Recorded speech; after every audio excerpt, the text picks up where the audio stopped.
ఇందాక రికార్డ్ చేయలేదు కాబట్టి మళ్ళీ ఒకసారి అడుగుతాను ఈ సేమ్ క్వశ్చన్స్. కొన్ని క్వశ్చన్స్ అడుగుతాను, మీరు ఆన్సర్ చెప్తే సరిపోతుంది. So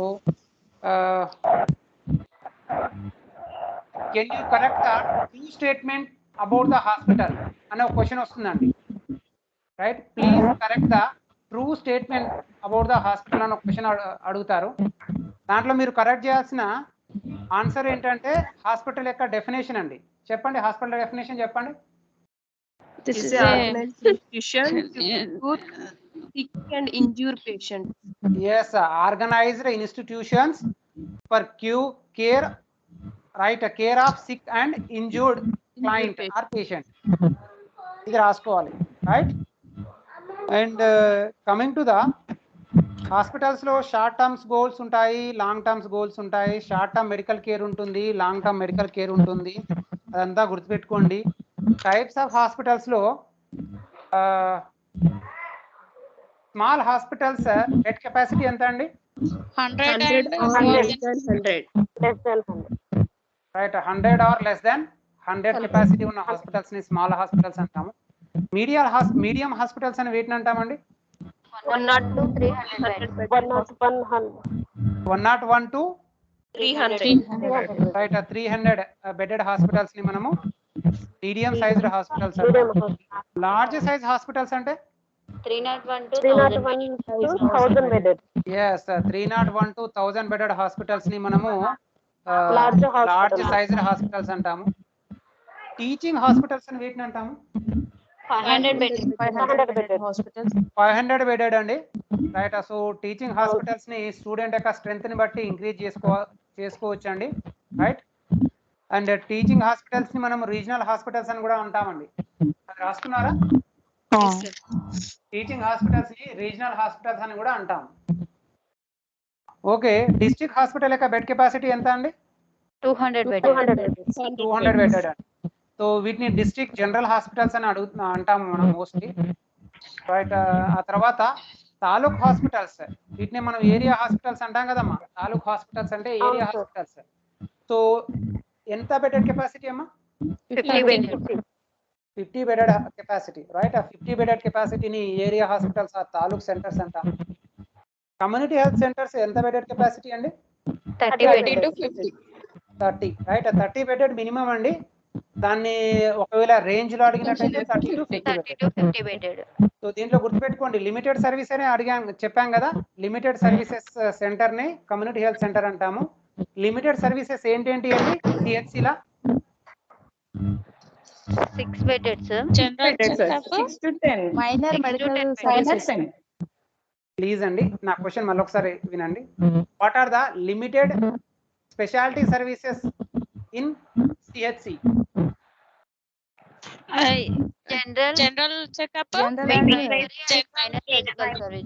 general checkup, midwifery services, midwifery or obstetric services, gynaecology, midwifery, ఇదంతా ఒకటే కదా.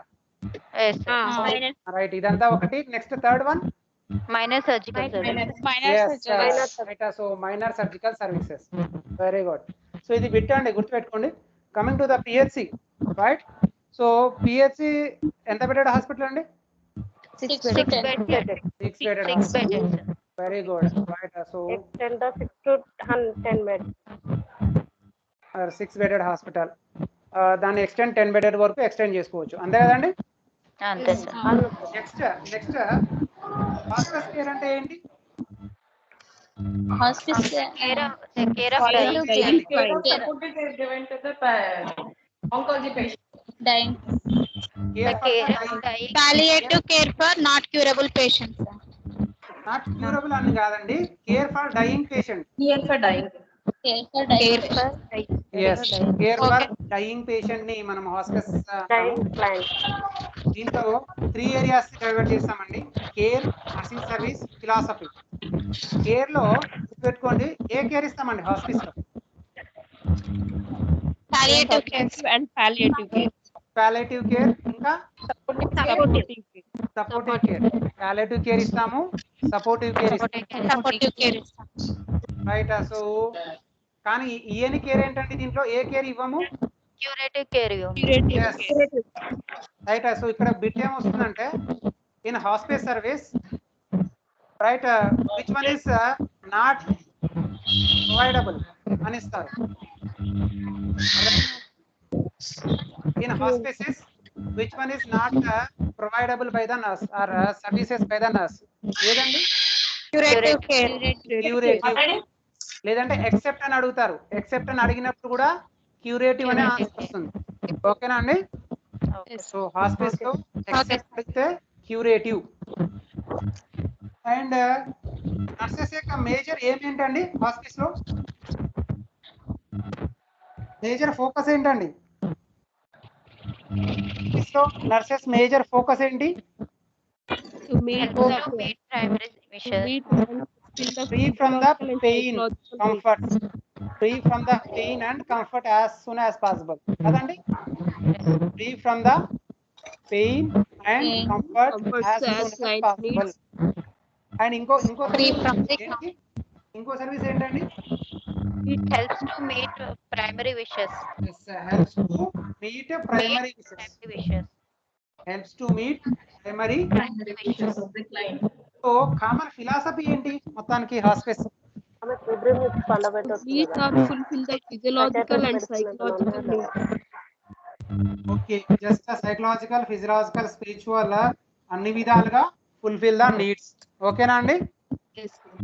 రైట్. సో డిపార్ట్మెంట్ కి సంబంధించి ఓపీడీ డిపార్ట్మెంట్ లో ఏమేమి సర్వీసెస్ జరుగుతాయి? మెయిన్లీ సర్వీసెస్ జరుగుతాయి. క్యూరేటివ్ సర్వీసెస్ జరుగుతాయి. ఓకే. అండ్ నర్సింగ్ డిపార్ట్మెంట్ కి సంబంధించి ఏమేమి ఉంటాయి? Nursing services. Nursing education. Nursing services and nursing education. Nursing services ని ఏమంటాం మనము? Clinical services. Clinical services. Right. So nursing education ఏమని పిలుస్తాము? Vocational services. Vocational services. Very good. Right. So ఇక్కడ పారామెడికల్ డిపార్ట్మెంట్ లో ఏమేమి వస్తాయి? Pathology department.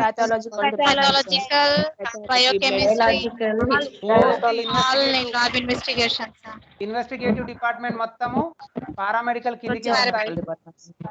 రైట్. సో దీంట్లో రేడియాలజీ కూడా డిపార్ట్మెంట్ అండి, అది separate. Investigative department, radiology department కొంచెం డిఫరెంట్ ఉంటుంది. ఓకేనా? Okay, sir. And coming to the OT operation theatre లో ఎన్ని జోన్స్ ఉంటాయి? 4 zones ఉంటాయి, sir. ఏంటండి? Outer zone, sterile or ఒక్క నిమిషం అండి. ఎవరైనా OT experience no, sir. Nursing officers ఉన్నారా? ఓటీ ఎక్స్పీరియన్స్ ఆఫీసర్స్ ఎవరైనా ఉన్నారా? No, sir. Okay, right. ఈసారి ఒకసారి ఓటీ ఆపరేషన్ థియేటర్ కి వెళ్ళిరండి. మనం చెప్పిన ఈ 4 జోన్స్ ఎక్కడెక్కడ ఉన్నాయో ఒకసారి నోట్ చేసుకుని రండి. ఒకవేళ మీరు ఇంకా క్లినికల్ సైడ్ వర్క్ చేస్తా ఉంటే జస్ట్ అట్లా వెళ్ళి ఇది అవుటర్, ఇది క్లీన్, ఇది స్టెరైల్, ఇది డిస్పోజబుల్ అని మీ ఐడియా కోసం ఒకసారి ఎట్లా తిరిగి రండి. దాంట్లో దేంట్లో ఏమేమి సర్వీసెస్ చేస్తున్నారు అనేది కూడా నోట్ చేసుకోండి. సో అవుటర్ లో ఏమేమి సర్వీస్ నడుస్తున్నాయి, క్లీన్ డిపార్ట్మెంట్ లో ఏమేమి సర్వీస్ నడుస్తున్నాయి, రైట్. కొంచెం మ్యూట్ చేసుకోండి. అండ్ స్టెరైల్ డిపార్ట్మెంట్ అంటే ఎసెప్టిక్ డిపార్ట్మెంట్ లో ఏమేమి సర్వీసెస్ జరుగుతాయి ఒకసారి నోట్ చేసుకుంటండి ఒకవేళ మీరు ఇంకా క్లినికల్ సైడ్ ఉంటే. And coming to the NPS అంటే ఏమని చెప్పాను? నాన్ ప్రొఫెషనల్ సర్వీసెస్ అంటే ఏమేమి వస్తాయి? Administrative block, accounts. Administrative block, accounts and all blocks for administration. CSSD department అంటే ఏంటి? Central Sterile Supply Department. Central sterile supplying department. MRD department లో ఒక ప్రిన్సిపల్ స్టేట్మెంట్ చెప్పండి. Register, remember, people forget. First people forget, ఆ తర్వాత record remember. Okay, sir. People forget, record remember. Okay. So OP record ని ఎన్ని సంవత్సరాల వరకు store చేయొచ్చు? 5 years. 5 years, sir. IP records ని 10 years.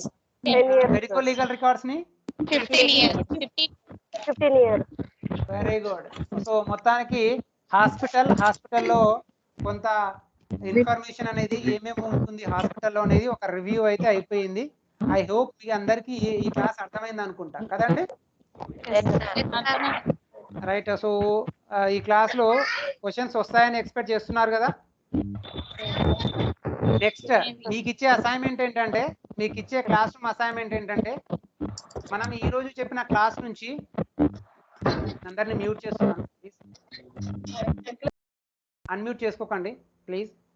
అండ్ లాస్ట్ ఫైనల్గా మీ అందరికి ఇచ్చే అసైన్మెంట్ ఏంటంటే, ఈరోజు నేను చెప్పిన క్లాస్ నుంచి మినిమం 25 MCQస్ని తయారు చేయాలి. మినిమం 25 MCQస్ని తయారు చేసి మన క్లాస్ రూమ్లో వదలండి, అంటే క్లాస్ రూమ్లో సెండ్ చేయండి. సో మిగతా వాళ్ళు ఎవరెవరు ఎలాంటి MCQస్ని తయారు చేస్తారో చూద్దాము. డిఫరెంట్ వాళ్ళకి డిఫరెంట్ టర్మినాలజీ యూజ్ చేస్తారు, డిఫరెంట్ స్టేట్మెంట్ని క్రియేట్ చేసే కెపాసిటీ ఉంటుంది. కాబట్టి అందరూ ప్రయత్నించండి. అందరూ MCQస్ని తయారు చేశారంటే మీకు హాస్పిటల్ అనే చాప్టర్ని మీకు ప్రిపేర్ అయిపోయినట్టే. ఇక మీరు దాని నుంచి కొత్తగా ప్రిపేర్ అవ్వడానికి ఏముండదు. అది సరిపోకపోతే నేను మళ్ళీ దానికి సంబంధించి ఇంకొక 50 MCQs కూడా ఇస్తాను. హాస్పిటల్కి సంబంధించిన టాపిక్ గురించి ఆ హాస్పిటల్ సంబంధించిన MCQస్ని కూడా మీరు ప్రాక్టీస్ చేయండి, సరిపోతుంది. Right. So okay, thank you అండి. ఇవాళకి క్లాస్ని ఎండ్ చేద్దామా? ఏమైనా మాట్లాడాలి?